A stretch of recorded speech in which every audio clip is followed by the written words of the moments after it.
You're listening to Grant's Rants. Subscribe and spread the word. There are a lot more rants to come. Listen anytime on all major podcasting platforms. And now, back to the show. And we're back on the podcast, and just in the quick break, Tim and I were just talking a little bit more about Kathy, and I want to just finish the thought, I guess, of just saying that, I'm hoping that there's a new Kathy now. I do feel like the patriarchy, the business, the previous administration, now the pills, I feel like a lot really kind of cracked her up a bit, and I'm just hoping that now that she can be a little more centered. I agree 100%. 110%. I wish nothing but good things for Kathy Griffin, because she's just a comedian that just everyone took. I mean, that was like front page news for way too long, and it was insane. Comedians should not get that much press. I mean, can you imagine going through all that? And a lot of people can say she brought out herself, but just as a human being going through that, the no-fly list and, just everything that she's talked about. And now this with the health scandalous. I mean, it's just anyone would freak over that. Anyone would lose their mind. Yeah. I know I would. I mean, I just thinking about it hurts my brain. Yeah, yeah. Well, let's switch gears to Megan McCain, as I call her, making her exit from The View this last week. She finished out the season. Tim, thoughts? I know that there has to be one person on the show that doesn't agree with the rest of the ladies.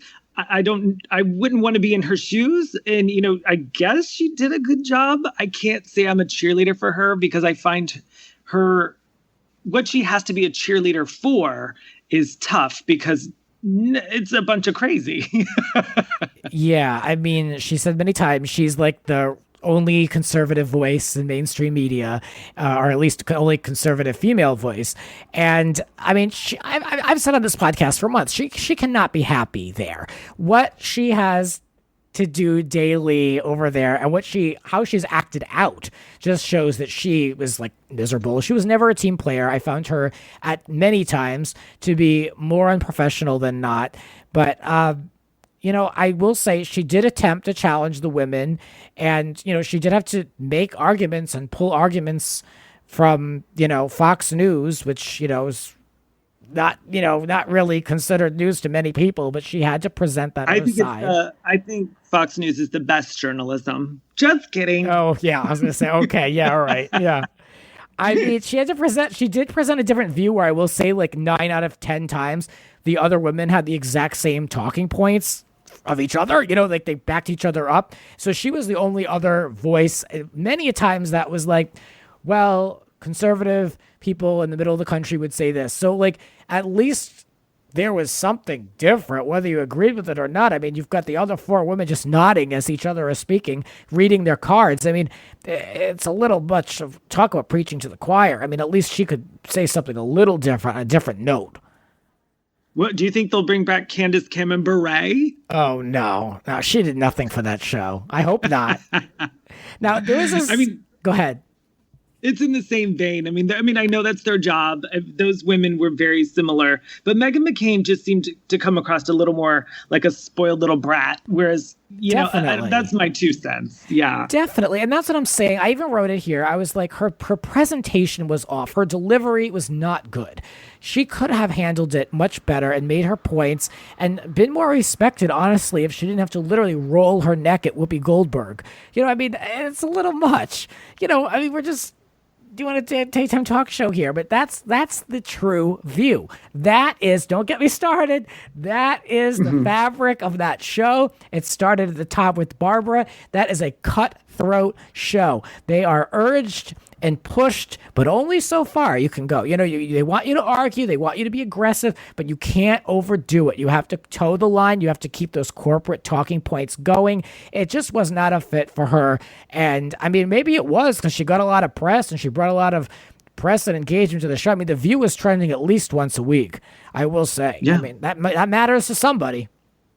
And, I will give Megan McCain this. She was an excellent guest on Watch What Happens Live, because she definitely had opinions about the housewives. So I did enjoy her on that, but not really The View, because, and I understand what her job is.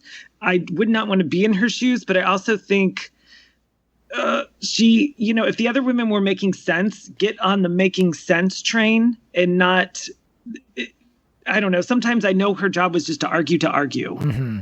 And towards the end, the women picked up on that too, because she would make very argumentative points, very direct points. She'd reference the name of another co-host, sometimes Sunny, many times Joy, say things, and they would never get a response. It would just go right to the next person. Like, Whoopi would ask some other questions, some other meandering question about a lot of people are really upset about vaccinations. Do you stay up night? Do you stay late up at night worried about vaccinations, Sarah? They would just move right on to it. They wouldn't acknowledge her point, is what I'm saying. And that was the exact opposite of what the point of the show is. So towards the end, they just let her speak and then cut the mic and then went and took a left turn. It was just pointless. That had to be frustrating because you feel like you're kind of being shut down a bit. Yeah. I don't know. And I don't want her job, but I also don't like her. Yeah. There's a scathing Hollywood Reporter article. The title is "Waiting to Exhale on Megan McCain's Departure from The View." And they're no fans of Megan in this article. They kind of call it like they saw it, like we all saw it, really. But they didn't give her too much credit, I'll tell you that. But it's an interesting read if you want to know more. I agree. It was a great read. I enjoyed it. Yeah. And they're just going to put another pinhead in that position. People act like, yes, we got Megan out of there. Be careful what you wish for because, a Tommy, Lauren, and other people are waiting in the wings for an ABC News contract. I don't know for sure, but who is that girl, that Kayleigh McEnany? I don't know. Would they eat her alive on this show? Would Whoopi walk Oh my off the God, set? I would love that. But it would be so hard on the other four women every day to just listen to nonsense. Yeah.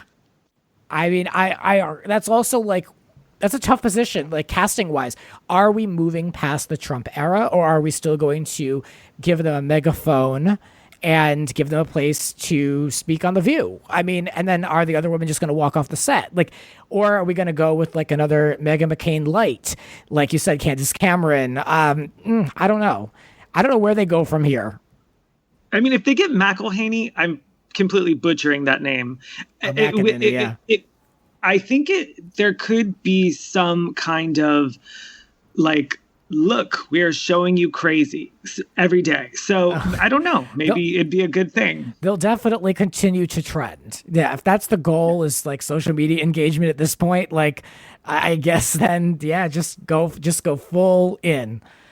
But I hate to give them a platform. I really do. I totally agree. It's a double-edged sword. We have to show what crazy is or just keep calling them crazy. Okay, this is too good to not use as a transition. Speaking of crazy and calling them crazy and showing crazy, Sheila Carter is returning to The Bold and the Beautiful, and the timing of having you as a co-host couldn't be better. Yes, I will. It would just happen on Friday. It was the big reveal. Finn, the Tanner Nolan, I think his name is. His mother is Sheila. Yes, and those who know me for a long time know that I love the soaps, and I think Bold and the Beautiful I had such a love-hate relationship with, and I've said forever the only character that would get me to watch Bold full-time would be a full-on Sheila return, and we got it, and there's a contract involved. I am so in. I had to talk. I'm just so excited. I had to talk about it on the podcast. No, I'm so happy because, I always feel like I'm a lone Bold and the Beautiful fan because I've started watching it in 1999 and I pretty much watch it every day. I love it, but I can say with the characters this bad, it definitely has a shelf life. Because, there's only so many times you can throw a vase or a slap or tackle someone because that's what Sheila does on this show. It's very violent. Yes, she's aggressive. Yes, she is we're not kidding. For those who are just listening to this and don't know Sheila, she threatened to harm an infant. She's drowned someone in a hot tub. This is not, she is a bad bitch. And I get the shelf life, but ooh, I need that soap deliciousness, though. I like someone that is just, and this show, Bold and the Beautiful, needed a villain. And I like that she's just an unapologetic villain. No, I'm so glad. What do you think of her son on the show, Tanner Nolan marrying Steffi. Are you intrigued by that whole storyline, or do you care? No marriages intrigue me because they last for 6 months on the show if you're lucky. So I don't have much of an interest in their relationship, but I think it's a great plot device to get her in and to have some conversations where we can build context of who Sheila is, who she was. Now she's got this in with the Forrester family. So I am excited about just kind of that there's an organic connection again. The last time they had Sheila on, it was totally botched. It was lousy, but it did lay a lot of groundwork for, I think, what we're about to see. I agree. And I hope she goes head to head with Quinn again. Yes. Because they had a full on battle. Yes. Yeah. I mean, it was almost blood drawn. I mean, when she went after Quinn with that fire poker and then she carefully put it back in its place. I was like, oh God, I love this. Covering her tracks. And it's so weird. It's so weird for a daytime soap to get so violent. And I probably sound like Megan McCain sounding like that, but it's daytime and it's like rated R violence. Well, I appreciate it because it's just soapy goodness to me. It's a cat fight, at the end of the day, and that's what I need more of. And I'm just really happy about it, and I think the show is handling it well. However, I will give one small criticism: the promos, and this is nothing against Bold. This is more CBS daytime. The promos that they're using, they're too worried about making the show look fun, and Sheila is such a dark character. They could have done an incredible promo that would have had people on the edge of their seats. That just was like, Sheila is this badass villain bitch that you want to see what she's going to do next, versus it being like, oh my God, she's throwing a vase. Like, no. We need to paint Sheila as for the true character she is. So yeah, this show could go a little darker. I think so. Bring us Game of Thrones. Yes, Sheila edition. For our last two topics, we're going to pivot completely away from daytime. I want to talk a little bit about Britney. There's a Variety article, and it's basically, the title is Britney Spears' personal conservator bites back after Jamie Spears alleges singer is mentally sick and needs a psychiatric hold. Did you look at this article, this Variety article? I did, and I must say that anytime I hear any story about Britney Spears, I always associate the story with you, just because I know that you are the biggest Britney fan. So I love that you are such a fan. And I honestly feel like you were the one that started Free Britney. I don't know if that's true, but I cannot take credit, but in my circle, I like to think I was ahead of the times a little bit with I wasn't the first, but with people and just spreading awareness and yeah, I feel like I was kind of the one of, at least in my group, the first to kind of tell people hey, this is really not right. What's going on here?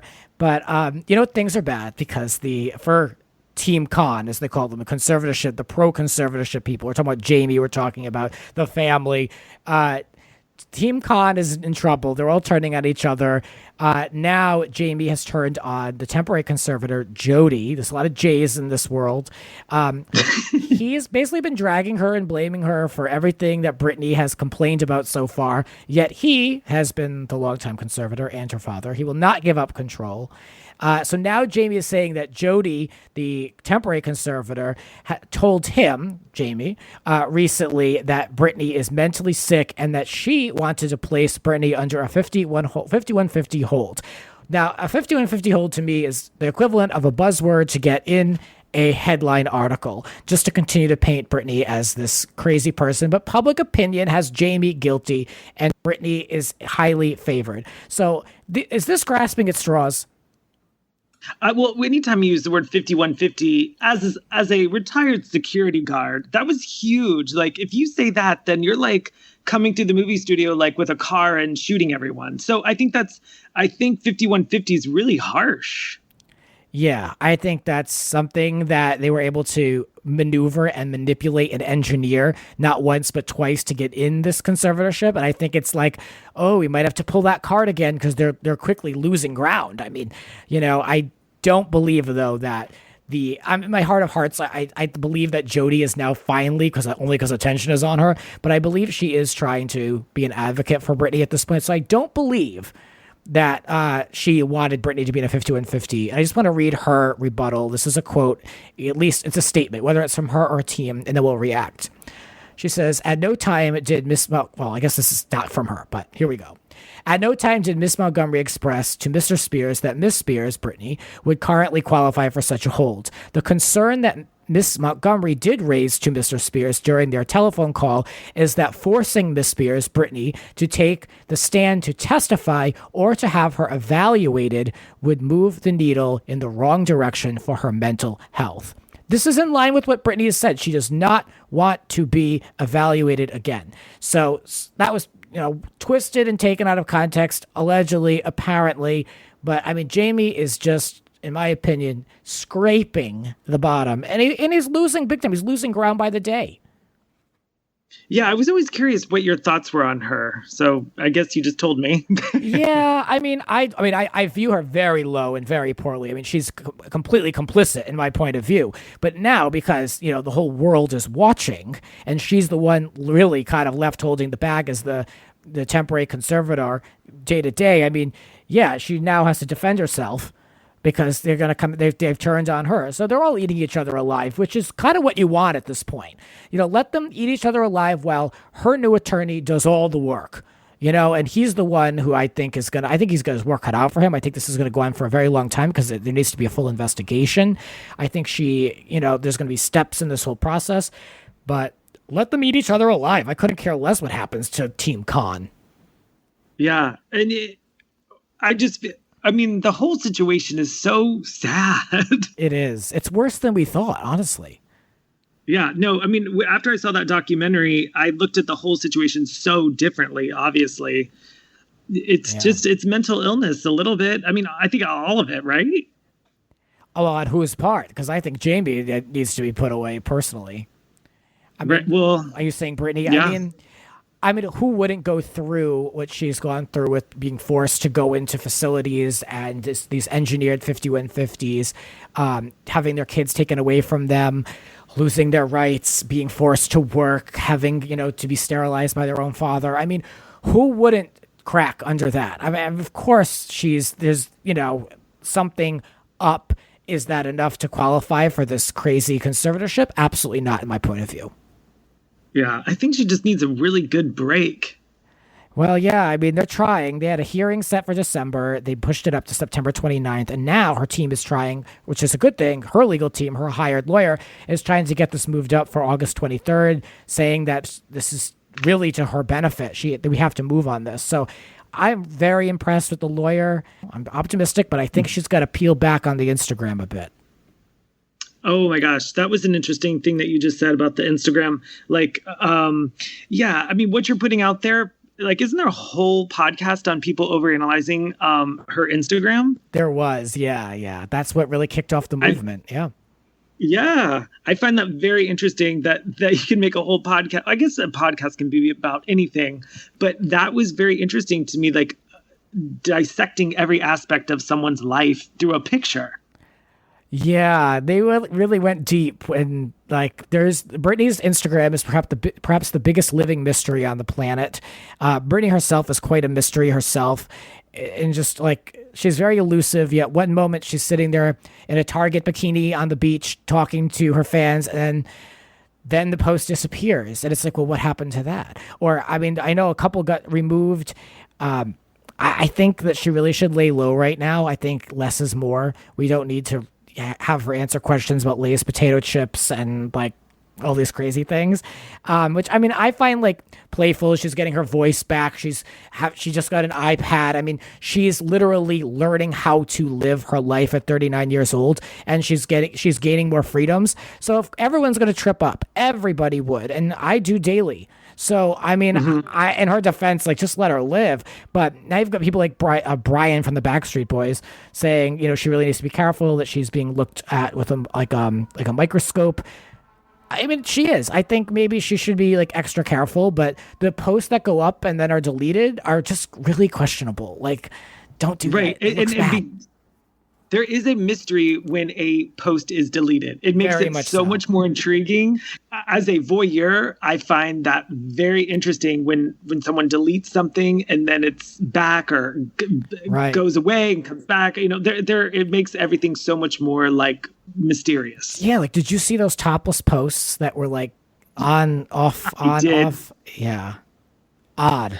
I mean, if I had a body like that, I'd probably show it too. Well, yeah, I mean, my defense of that is like, her dad owned her sexuality and her body basically as she's told us. So like now if she has a camera and wants to go on, like she's not really hurting anybody by doing that. She's regaining control of her body. I mean, if that's how she wants to do it in a public way after being silenced for so long, like, again, like whatever.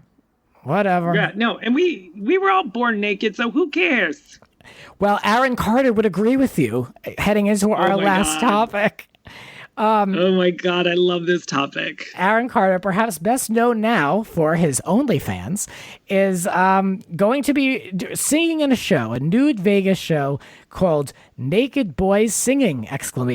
Is this off strip? This has to be an off strip show. Yeah, I mean, I don't get me wrong. My curiosity level is definitely interested, but probably everyone but Aaron. Like, I'm sure the rest of the cast is pretty hot.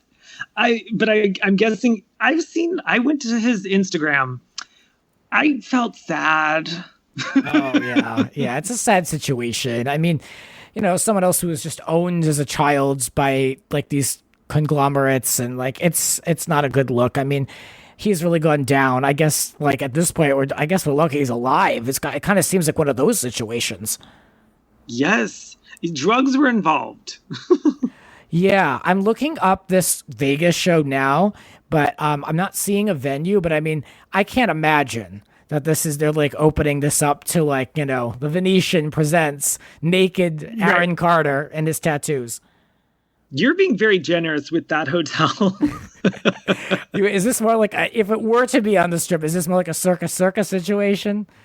I would say circus is right. But yeah. I mean, there is a curiosity. I mean, look at Luann's show. I mean, when something's so insane, there is curiosity. Yeah. Well, I'm just pulling up the Instagram. There are 28 followers and the one post of Aaron Carter. So there's very little information. But if those who are interested, you have to go to nakedboyssingingvegas.com, and the show starts September 8th. So let's go. I could think of a lot of other things I'd rather see, but this is certainly intriguing to some, as I think Tim is very intrigued. Of course, here you say naked men. I'm like, what time? But but not Aaron Carter. Yeah, I mean, I will say this one post on their Instagram, it's a very flattering photo of Aaron. I mean, maybe they just, they place the head on the body. That might be what we're working with here. Right. And because I did see his Instagram and everyone has their thing. My thing is not tattoos, and he is covered. They're on his face. Yeah. I mean, I wouldn't be surprised if this whole thing fell apart, because even like the website just goes to like put your email in. Like, there's no information. It's a fully nude musical review with 28 followers. I mean, I don't even know why we're even bothering to discuss it. I think this is a new low. We are talking about it. So, I'm sure others are talking about it, right? Yeah, I would imagine if Wendy was on for the summer, she'd be talking about this. She's always talking about Aaron Carter. Please. Interesting. Yeah. Well, anyway, thank you for joining me. I think we covered it all. I want people to support you and your podcast. Where can people find it, and what can they expect? Happy Horror Time is a podcast that I do with my friend Matt Emert, and we have so much fun. We usually have like a guest on, and our other episodes is just us talking about 2 movies. We try to get them as current as possible. So it's a lot of fun, and I definitely, we're on Instagram, Twitter, and yeah, it's Happy Horror Time. You can find all our episodes at happyhorrortime.com. Nice. There you go. Yeah, your show's been going for a while too, so like, good for you. It's a not easy thing. It's a lot of work. I know you make it look so easy. I love your show. Oh, thanks. I mean, I don't know. I wish I could be more consistent, but life and work is definitely in the way right now. But I don't want to. I know. Well, because now we can go out. I mean, knock on wood. I don't know for how long, but now our lives we can be social again. So it's going to be a little bit more harder to do. Yeah. Well, I really look forward to being able to do this show in person with people again, because I don't enjoy the virtual aspect of recording so much. And I look forward to what's next, and hopefully it's good things. So yes. Thank you for listening. I love you for it. Be well. And we'll be back as always with more rants. My thanks to Tim Murdock. And that'll do it for us. See you soon. Bye. This has been Grant's Rants. Follow Grant on Twitter and Instagram at It's Grant's Rants. Cover art created by Howie Ronay. Original theme music by Alexander Arntzen. The Grant Michael Collection.